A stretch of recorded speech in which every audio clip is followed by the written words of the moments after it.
I wondered how they're going to use conversation as a method, and personally I quite like a good chat. So I mean, if I can use that in my research, that's really great.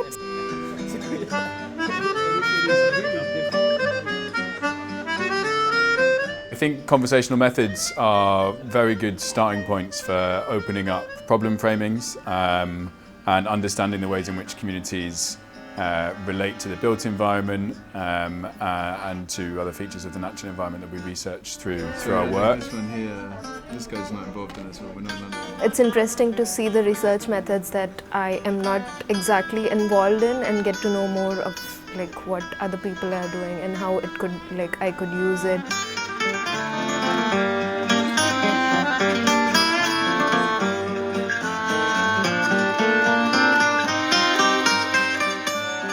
Conversations are really useful as a starter in research. They're really helpful to start that engagement process. They're particularly useful, I think, for initiating processes of trust and co-development in particular. It's an immersive approach linked to ethnographies and uncovering, revealing. Yeah, was on my knees and pray that I can pass the exams.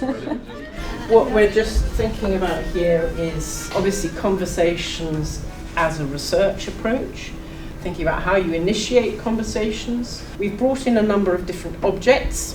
What we're asking is, using one or more of these objects, just ask the person or you talk about it. Does it trigger something that you want to talk about? Just as a way to start conversations.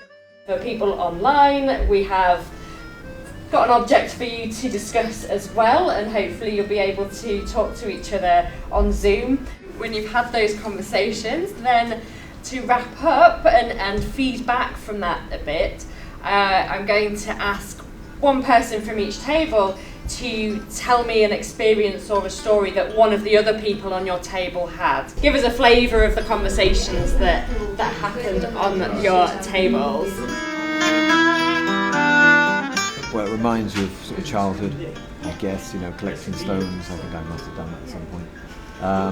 It reminds me of stony beaches as well, walking along as a kid. Dan shared his amazing memory in his childhood. He was born here, local here, and then the first memory is he holding the hand of his mom and walking on the beach in timeout, right? Yeah, North Pier, yeah. Yeah, and then collecting the stones. That's very lovely. I was speaking with somebody who was formerly a practicing architect, and we were talking a little bit about the ways in which different configurations, different angles of buildings, leaving openings for light and sound to move around buildings. We were just given like building blocks and we were rearranging them. So we were just forming like a courtyard, because that is something that I associate with a lot with Indian architecture, because we have a lot of courtyards. Great, take it away.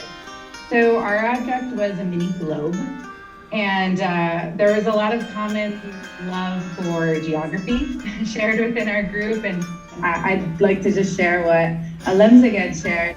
So on this globe there's little icons of animals, and it evoked a memory for him of kind of going to school or traveling and seeing a lot of wildlife.